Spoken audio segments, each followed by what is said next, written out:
Hi friends, ಎಲ್ಲರಿಗೂ ನಮಸ್ಕಾರ. ಸಣ್ಮನೆ ಚಾನಲ್ಗೆ ಸ್ವಾಗತ. ಫ್ರೆಂಡ್ಸ್, ನಾನಿವತ್ತು ಕಾಲಿಫ್ಲವರ್ನ ಉಪಯೋಗಿಸ್ಕೊಂಡು ಸಿಂಪಲಾಗಿ ಒಂದು ಗ್ರೇವಿ ಮಾಡೋದನ್ನು ತೋರಿಸ್ತಾ ಇದ್ದೀನಿ.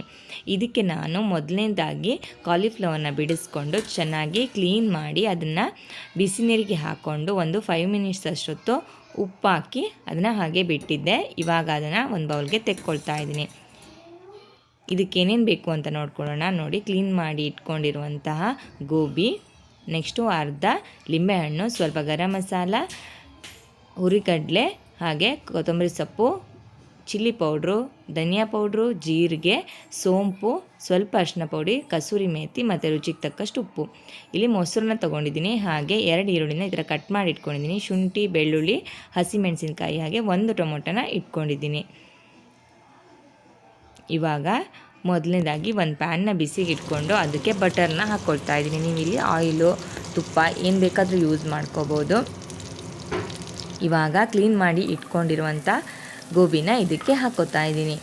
ಇದನ್ನು ಚೆನ್ನಾಗಿ ಫ್ರೈ ಮಾಡ್ಕೋಬೇಕು, ಚೆನ್ನಾಗಾಗುತ್ತೆ ಟೇಸ್ಟು. ಅದಕ್ಕೋಸ್ಕರ ಈ ಥರ ಬಟರಲ್ಲಿ ನಾನು ಚೆನ್ನಾಗಿ ಇದನ್ನು ಫ್ರೈ ಮಾಡ್ಕೊಳ್ತಾ ಇದ್ದೀನಿ.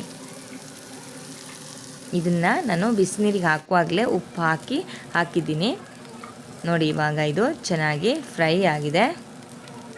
ನೆಕ್ಸ್ಟ್ ಅದನ್ನು ತೆಗೆದಿಟ್ಕೊಂಡು ನೆಕ್ಸ್ಟು ಅದೇ ಬಾಣಲಿಗೆ ಎಣ್ಣೆನ ಹಾಕ್ಕೊಂಡು ಅದಕ್ಕೆ ಕಟ್ ಮಾಡಿ ಇಟ್ಕೊಂಡಿರುವಂಥ 2 ಹಸಿಮೆಣಸಿನ್ಕಾಯಿ ಹಾಗೆ 2 ಈರುಳ್ಳಿನ ಹಾಕ್ಕೋತಾ ಇದ್ದೀನಿ. ಈರುಳ್ಳಿ ಇಲ್ಲಿ ನೀವು ಹೆಚ್ಚು ಕಮ್ಮಿ ಮಾಡ್ಕೋಬೋದು, ಜಾಸ್ತಿ ಬೇಕಂದರೆ ಜಾಸ್ತಿ ಬೇಕಾದರೂ ಹಾಕ್ಕೋಬೋದು. ಬಟ್ ಹಸಿಮೆಣಸಿನ್ಕಾಯಿ ನೋಡ್ಕೊಂಡು ಹಾಕಿ. ನಿಮ್ಗೆ ಚಿಲ್ಲಿ ಪೌಡ್ರ್ ಹಾಕೋದ್ರಿಂದ ಖಾರಕ್ಕೆ ಎಷ್ಟು ಬೇಕೋ ಅಷ್ಟು ಮಾತ್ರ ಹಾಕ್ಕೊಳ್ಳಿ. ಇದು ಚೆನ್ನಾಗಿ ಫ್ರೈ ಆಗಬೇಕು. ಈರುಳ್ಳಿನ ಚೆನ್ನಾಗಿ ಫ್ರೈ ಮಾಡ್ಕೊಳ್ತಾ ಇದ್ದೀನಿ. ಅದು ಫ್ರೈ ಆಗೋಷ್ಟರಲ್ಲಿ ಒಂದು ಮಿಕ್ಸಿ ಜಾರ್ಗೆ ಕೊತ್ತಂಬರಿ ಸೊಪ್ಪು, ಹಾಗೆ ಹುರಿಗಡಲೆ, ಗರಂ ಮಸಾಲ, ಸೋಂಪು, ಅರಿಶಿನದ ಪುಡಿ, ಹಾಗೆ ಧನಿಯಾ ಪೌಡ್ರು ಮತ್ತು ಜೀರಿಗೆ, ಚಿಲ್ಲಿ ಪೌಡ್ರು ಇಷ್ಟನ್ನು ಹಾಕ್ಕೊಂಡು ನೆಕ್ಸ್ಟು 1 ಟೊಮೆಟೊ, ಶುಂಠಿ ಮತ್ತು ಬೆಳ್ಳುಳ್ಳಿನ ಹಾಕ್ಕೊಂಡು ಇದನ್ನು ರುಬ್ಕೋಬೇಕು. ಇದು ಒಂದು ರೌಂಡ್ ತಿರುಗಿಸ್ಕೊಂಡು ನೆಕ್ಸ್ಟ್ ಇದಕ್ಕೆ ನಾನು ಮೊಸರನ್ನ ಆ್ಯಡ್ ಮಾಡ್ಕೋತಾ ಇದ್ದೀನಿ. ಇದಕ್ಕೆ ನೀರೇನು ಆ್ಯಡ್ ಮಾಡ್ಕೋತಾ ಇಲ್ಲ, ಟೊಮೆಟೊ ಮತ್ತು ಮೊಸರಲ್ಲೇ ಇರೋದ್ರಿಂದ. ನೋಡಿ, ಈ ಥರ ಇದು ಪೇಸ್ಟು ರೆಡಿಯಾಗಿದೆ.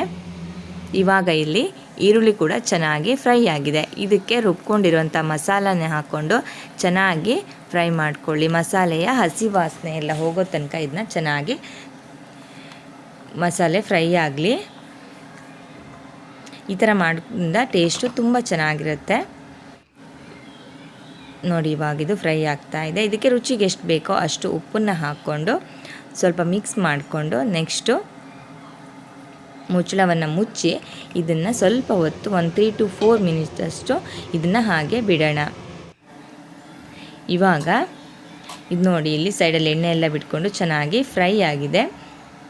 ಇವಾಗ ಇದಕ್ಕೆ ಫ್ರೈ ಮಾಡಿಟ್ಟುಕೊಂಡಿರೋಂಥ ಗೋಬಿನ ಹಾಕ್ತಾ ಇದ್ದೀನಿ. ನೀವೇನಾದರೂ ಚಪಾತಿಗೆ ಸೈಡ್ ಡಿಶ್ ಆಗಿ ಮಾಡ್ಕೋತೀನಿ ಅಂದರೆ ಇದು ಇಷ್ಟೇ ಇದ್ದರೆ ಸಾಕು, ಚೆನ್ನಾಗಾಗುತ್ತೆ. ರೈಸ್ಗೆ ಆ ಥರ ಮಾಡ್ಕೋತೀನಿ ಅಂದರೆ ಸ್ವಲ್ಪ ನೀರನ್ನು ಆ್ಯಡ್ ಮಾಡ್ಕೊಳ್ಳಿ. ಇಲ್ಲಿ ನಾನು ಸ್ವಲ್ಪ ನೀರನ್ನ ಹಾಕ್ಕೊಂಡು ನೆಕ್ಸ್ಟ್ ಇದನ್ನು ಚೆನ್ನಾಗಿ ಮಿಕ್ಸ್ ಮಾಡ್ಕೊಳ್ತಾ ಇದ್ದೀನಿ.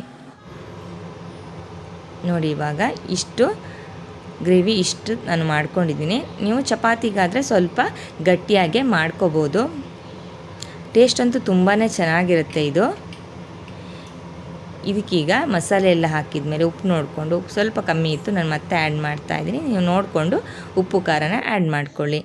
ಈಗ ಮುಚ್ಚಳವನ್ನು ಮುಚ್ಚಿ ಒಂದು 5 to 6 ಮಿನಿಟ್ಸ್ ಅಷ್ಟು ಈ ಗೋಬಿ ಎಲ್ಲ ಬೇಯೋದಕ್ಕೆ ಬಿಡಬೇಕು. ಇವಾಗ ನೋಡಿ, ಮಸಾಲೆಯಲ್ಲಿ ಚೆನ್ನಾಗಿ ಫ್ರೈ ಆಗಿ ಎಲ್ಲ ಬೆಂದಿದೆ. ಕೊನೆಯಲ್ಲಿ ಇದಕ್ಕೆ ಸ್ವಲ್ಪ ಫ್ಲೇವರ್ಗೆ ಕಸೂರಿ ಮೇಥಿನ ಹಾಕ್ತಾಯಿದ್ದೀನಿ. ಇದು ಆಪ್ಷನಲ್ಲು, ನೀವು ಬೇಕಾದರೆ ಹಾಕ್ಕೋಬೋದು, ಇಲ್ಲ ಕೊತ್ತಂಬರಿ ಸೊಪ್ಪನ್ನು ಕೂಡ ಕಟ್ ಮಾಡಿ ಹಾಕ್ಕೊಳ್ಬೋದು. ನೋಡಿ, ಇವಾಗ ಫ್ಲೇವರ್ ತುಂಬಾ ಚೆನ್ನಾಗಿ ಬರ್ತಾ ಇದೆ. ನೆಕ್ಸ್ಟ್ ಇದಕ್ಕೆ ಅರ್ಧ ಲಿಂಬೆಹಣ್ಣನ್ನು ಹಾಕ್ಕೋತಾ ಇದ್ದೀನಿ. ನೀವು ಇಲ್ಲಿ ಹುಣಸೆಹಣ್ಣಿನ ರಸ ಬೇಕಾದರೂ ಆ್ಯಡ್ ಮಾಡ್ಬೋದು. ಟೊಮೆಟೊ ಎಲ್ಲ ಹಾಕೋದ್ರಿಂದ ಜಾಸ್ತಿ ಹುಳಿ ಏನು ಬೇಡ. ಇವಾಗ ಗ್ರೇವಿ ರೆಡಿಯಾಗಿದೆ. ನೋಡಿ ಫ್ರೆಂಡ್ಸ್, ಎಷ್ಟು ಚೆನ್ನಾಗಿ ಬಂದಿದೆ ಅಂತ. ಇದನ್ನು ಮೊದಲೇ ಗೋಬಿನ ಫ್ರೈ ಮಾಡ್ಕೊಳ್ಳೋದ್ರಿಂದ ತುಂಬಾ ಟೇಸ್ಟಿಯಾಗಿ ಬರುತ್ತೆ. ಈಗ ಇದನ್ನ ಒಂದು ಸರ್ವಿಂಗ್ ಪ್ಲೇಟ್ಗೆ ಸರ್ವ್ ಮಾಡ್ಕೊಳ್ಳೋಣ. ಎಷ್ಟು ಚೆನ್ನಾಗಿ ಬಂದಿದೆ ನೋಡಿ. ನೀವು ಕೂಡ ಇದನ್ನು ಒಮ್ಮೆ ಟ್ರೈ ಮಾಡಿ, ತುಂಬಾ ಚೆನ್ನಾಗಿರುತ್ತೆ. ಚಪಾತಿ ರೈಸು ಎಲ್ಲದರ ಜೊತೆನೂ ಕಾಂಬಿನೇಷನು ತುಂಬಾ ಚೆನ್ನಾಗಿರುತ್ತೆ. ಒಮ್ಮೆ ನೀವು ಟ್ರೈ ಮಾಡಿ ಹೇಗಾಗಿದೆ ಅಂತ ನನಗೆ ಕಮೆಂಟ್ ಮಾಡಿ. ಹಾಗೆ ಫ್ರೆಂಡ್ಸ್, ಇನ್ನೂ ನನ್ನ ಚಾನಲ್ನ ಸಬ್ಸ್ಕ್ರೈಬ್ ಮಾಡಿಲ್ಲ ಅಂದರೆ ಪ್ಲೀಸ್ ಸಬ್ಸ್ಕ್ರೈಬ್ ಮಾಡಿ ನನಗೆ ಸಪೋರ್ಟ್ ಮಾಡಿ. Thank you.